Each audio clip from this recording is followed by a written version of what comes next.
अम्मा आप जो आप आश्रम में जल लेके जा रहे हैं छोड़ने, तो यहाँ पे मर्जी से जा रहे हो आप? सच डरना मत। नहीं बेटे, मैं अपनी मर्जी से नहीं जा रही है, मेरे को छोड़ने आए हैं। मैं अपनी मर्जी से छोड़ने आया हूँ। क्या कह रहे हैं भाई? आप ऐसे आश्रम में छोड़ के नहीं जा सकते। तो फिर मैं क्या करूँ? फिर मैं चली जाती अपनी माँ के घर, तू रह ले इसके साथ में। मैं जा रही अपनी माँ के घर। देखिए कैसा समय आ गया बा कि लोग अपना माई के भी घर से निकाल देता। ई प्रोजेक्ट हमारा तक शैलेश पाठक जी भेजले बनी, वहाँ के बार बार नमस्कार। सुनिए, माई के जैसे दुनिया में कहीं प्यार ना मिली, माई के जैसे दुनिया में कहीं प्यार ना मिली। खुद के तनी संभालो, घर से मत निकालो। खुद के तनी संभालो, घर से मत निकालो। ई दुलार ना मिली, माई के जैसे दुनिया में कहीं प्यार ना मिली। माई के जैसे दुनिया में कहीं प्यार ना मिली। बचपन से तो के गोद के आंचल में उठवली, अपने उपास रह के तोहरा के वो पोसली, तोहरा के वो पोसली। उहे कर्ज के उतारो, तनी दिल में विचारो। उहे कर्ज के उतारो, तनी दिल में विचारो। दुदकार ना मिली, माई के जैसे दुनिया में कहीं प्यार ना मिली। माई के जैसे दुनिया में कहीं प्यार ना मिली। 20,000 मिली है, फिर माई ना मिली है। 20,000 मिली है, फिर माई ना मिली है। फिर बाहर के कली आंगन में न खेली है, आंगन में न खेली है। जियते जनी तुम्हारा बिगड़ल के सुधारा, जियते जनी तुम्हारा बिगड़ल के सुधारा। बार बार ना मिली, माई के जैसे दुनिया में कहीं प्यार ना मिली। माई के जैसे दुनिया में कहीं प्यार ना मिली। खुद के तने संभालो, घर से मत निकालो।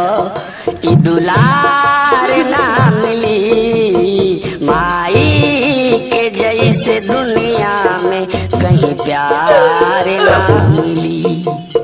माई के जैसे दुनिया में कहीं प्यार ना मिली। आज के हिसाब से दोस्तों एक बात और है कि अगर बीजेपी ने शिवसेना के 36 से कम विधायक तोड़े तो बीजेपी की सरकार नहीं बन पाएगी। लोकतंत्र में आक्रमण, चोरी, डकैती और मक्कारी में बदल गया है। जो विधायक चोरी करने में, दूसरे के दल पर डकैती डालने में जितना बड़ा उस्ताद होगा, वो उतना बड़ा चालक। हे नारी तेरी झूठ बड़ी प्यारी, हे नारी तेरी झूठ बड़ी प्यारी। क्यों भाजपा को नीचे दिखाती, क्यों भाजपा को नीचे दिखाती। क्या है तेरी लाचारी ए नारी, झूठ झूठ बड़ी प्यारी ये नारी, तेरी झूठ बड़ी प्यारी। वह कुर्सी तो टूट जाएगी जिसकी उल्टी धारा हो, दोष लगा मत गैरों को तू जो न कहीं गंवारा हो।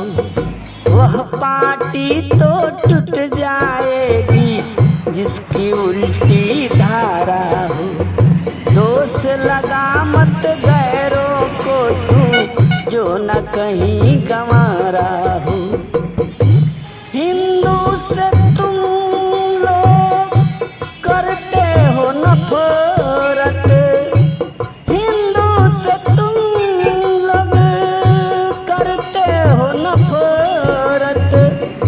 ठाकरे भी है बेबिचारी ये नारी, तोरी झूठ बड़ी प्यारी ये नारी, तोरी झूठ बड़ी प्यारी।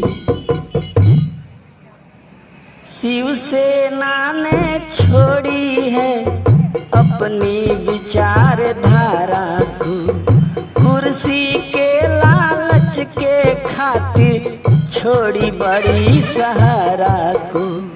शिवसेना ने छोड़ी है अपनी विचारधारा को, कुर्सी के लालच के खातिर छोड़ी बड़ी सहारा को।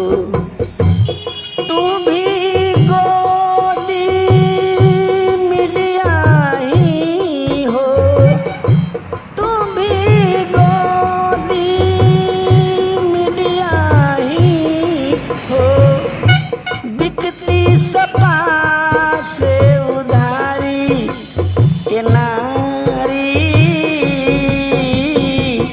झूठ बड़ी प्यारी ये नारी, तोरी झूठ बड़ी प्यारी। जब जब हो ही धर्म की हानि, बाढ़े असुर अधम अभिमानी। पढ़ने न दे हनुमान चालीसा, खत्म होगी अब उसकी खिस्सा। जब जब हो ही धर्म की हानि, बाढ़े असुर अधम अभिमानी। पढ़ने न दे हनुमान चालीसा, खत्म होगी अब उसकी खिस्सा। तू भी सुन ले असुरों की रानी, तू भी सुन ले असुरों की रानी, मिलेगा जवाब करारी ये नारी,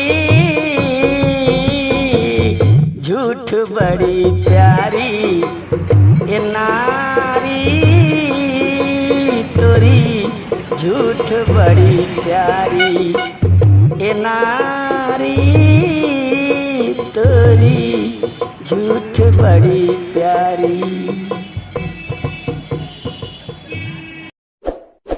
इस वीडियो को लाइक करें, हमारे चैनल को सब्सक्राइब कर बेल आइकन जरूर प्रेस करें हमारी न्यू वीडियोस